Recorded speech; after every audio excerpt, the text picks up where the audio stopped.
DM के रूप में और पदाधिकारी के रूप में बक्सर में जो 6 लेन बक्सर टू से बनी है,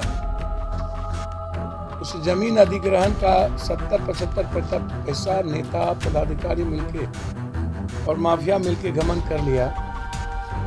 किसका दबाव था जो आत्महत्या की और वो केस अभी तक ओपन नहीं हुआ। उस डीएम को प्रेशर देके आत्महत्या करने पर विवश किया गया।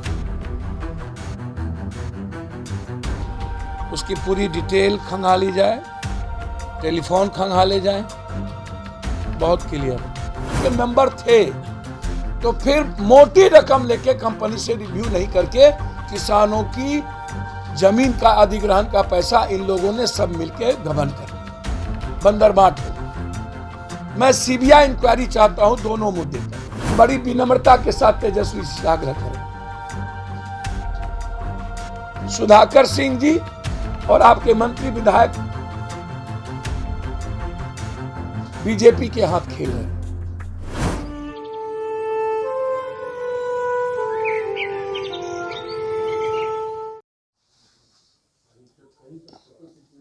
डीएम के रूप में और पदाधिकारी के रूप में बक्सर में जो 6 लेन बक्सर टू से बनी है, उस जमीन अधिग्रहण का 70-75% पैसा नेता पदाधिकारी मिलके और माफिया मिलके गमन कर लिया। किसका दबाव था जो आत्महत्या की और वो केस अभी तक ओपन नहीं हुआ, वो सबसे बड़ी बात है। किसका पैसा था जो ओपन नहीं हुआ, किसका दबाव था, आत्महत्या क्यों किया उन्होंने, और वो 75% किसान की भुगतान अभी तक क्यों नहीं हुई चौसा में, और इसमें किन किन नेताओं के लोगों ने पेटी कांटेक्ट करके कंप्लीट रूप से माफियागिरी किया, किस किस नेता, किस किस। उस डीएम को प्रेशर देके आत्महत्या करने पर विवश किया गया। उसकी पूरी डिटेल खंगाली जाए, टेलीफोन खंगाले जाए, बहुत क्लियर है। इंटायर फिर जब जल विद्युत परियोजना का निर्माण हुआ, उसमें कौन कौन लोग हैं इन्वॉल्व, 75% काम होने के बाद अभी तक 35% लोगों को भुगतान हुई है, वो भी 13-14 के भुगतान के रूप में, 13-14।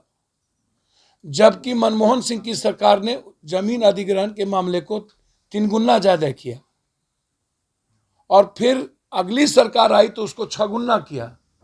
मधेपुरा की फैक्ट्री की मुआवजा 6 गुना मिला, तो फिर 3 गुना भी नहीं, 6 गुना भी नहीं, 13-14 के आधार पर मात्र 35% को ही भुगतान कैसे।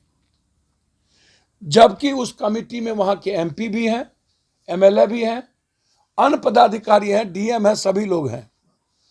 कंपनी के मालिक से मिलकर और एलएनटी से मिलकर नेताओं ने पूरा पैसा लिया। चौबे जी के पत्नी 1.5 करोड़, जग पे 7 करोड़, सभी नेताओं के लोग ठेकेदारी किए। वहां पर जितना एलएनटी का वहां पर काम हुआ, सब में पेटी कॉन्ट्रैक्ट में माफिया, अमित सिंह थाना प्रभारी के रिश्तेदार 65 करोड़ का टेंडर ठेकेदारी किया, उसमें 65 करोड़। और चौबे जी से लेके मुन्ना तिवारी जी से लेके सारे जितने लोग हैं, सबके लोगों ने वहां पर पेटी कॉन्ट्रैक्ट किया। मेरा सवाल है, जब रिव्यू कमेटी में एमपी विधायक थे और जब ये कई बार आई कि जमीन अधिग्रहण के मामले में मुआवजे के लिए रिव्यू करके मुआवजा को बढ़ाया जाए 3 गुना 6 गुना, तो फिर वो मुआवजा की कमेटी अभी तक, इसमें दोषी कौन है? एमपी नहीं है, एमएलए नहीं है, मंत्री नहीं है, जबकि वो रिव्यू कमेटी के मेंबर है। तो जब वो रिव्यू कमेटी के मेंबर थे तो फिर मोटी रकम लेके कंपनी से रिव्यू नहीं करके किसानों की जमीन का अधिग्रहण का पैसा इन लोगों ने सब मिलके गबन कर लिया, बंदरबाट हो गई। मैं सीबीआई इंक्वायरी चाहता हूं दोनों मुद्दे पर, क्योंकि मुकेश डीएम तब भी उसमें भी रोड के मामले में भी दबाव पड़ा, और अधिग्रहण उस मामले में भी मुकेश पर नैयर पर, क्योंकि वो DCLR वो इसके कर्मचारी थे। तो दोनों एक साथ आत्महत्या, इतनी बड़े पदाधिकारी के बाद CBI इंक्वायरी नहीं हुई, सो मोटो नोटिस नहीं हुआ, तो इसमें बड़ी मछली सारे लोग हैं। L&T की पूरी जांच होनी चाहिए कि पेटी कॉन्ट्रैक्ट किसने किसने किया, किसने किसने नहीं किया। ये सबसे बड़ी बात इसमें यह है कि आप इसको ऐसे समझिए कि मैं बहुत क्लियर आपको बता दूं, इसके पहले वहां के HR उन्होंने बिहार के जितने क्रिमिनल अपराधी थे सबको उन्होंने पेटी कॉन्ट्रैक्ट पर दे दिया, जितने, इवन पटना से लेकर के सभी लोग। अब आपको आश्चर्य होगा, मैं तो जस्ट इस चीज को अभी आपको मैं डिटेल भेज देता हूं कि किन कौन कौन HR किन किन लोगों ने सारे माफियाओं को वहां इन्वॉल्व किया और किस तरीके से वो सारे लोग इन्वॉल्व हुए। मैं प्रधानमंत्री, होम मिनिस्टर, अपराध शाखा भारत और मुख्यमंत्री को जांच के लिए मैंने पत्र लिखा है। आज वो पत्र जाएगा, मैं आप लोगों को भेज दूंगा।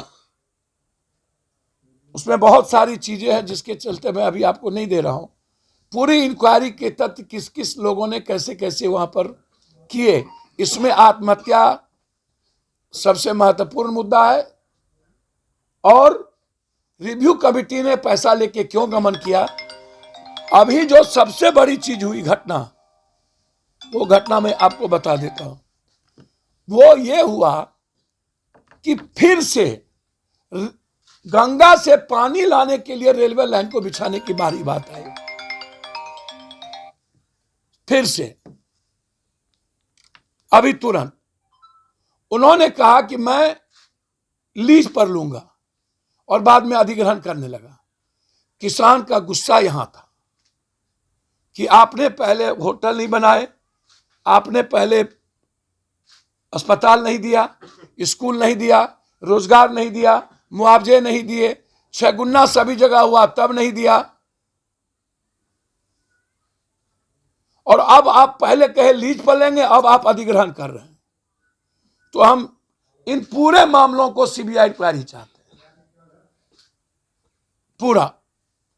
और हम सरकार से मांग की है कि इस पूरा चौसा से लेके मुकेश DM तक के प्रकरण को पूरा का पूरा, कि 6 लाइन में अभी तक पैसा किसानों को क्यों नहीं मिली, पैसा का गमन किसने किसने किया, कौन कौन लोग हैं, किनके प्रेशर पर आत्महत्या हुई, ये मर्डर है, आत्महत्या नहीं है। और चौसा में सभी लोग इन्वॉल्व हैं। इसमें चौसा कंपनी के मालिकों ने लोकल गुंडों को L&T में ठेकेदारी देके किसानों पर दमन करवाया, और इसमें MLA, MP, मंत्री, बिहार के सब लोग। तो सरकार बताएं, गुंडा टैक्स, नेता टैक्स, इनकम टैक्स, थाना टैक्स, सारे टैक्स के बावजूद कोई कंपनी कैसे आएगी। आप सुरक्षा नहीं देंगे और अपराधी सब में होगा। एक दूसरा, हम बड़ी विनम्रता के साथ तेजस्वी से आग्रह करेंगे, सुधाकर सिंह जी और आपके मंत्री विधायक बीजेपी के हाथ खेल रहे हैं। नीतीश जी के चुप्पी के बाद मेरा एक आग्रह है, नीतीश जी और तेजस्वी जी दोनों चुप हैं, और सब लोग आगे के फुट पर छक्का चौका मार रहा है। इससे क्षति सुधाकर सिंह या कोई मंत्री या किसी विधायकों की नहीं हो रही है। गठबंधन और जनता के बीच 2024 का सपना नरेंद्र मोदी को हराने का हम लोग खोते जा रहे हैं।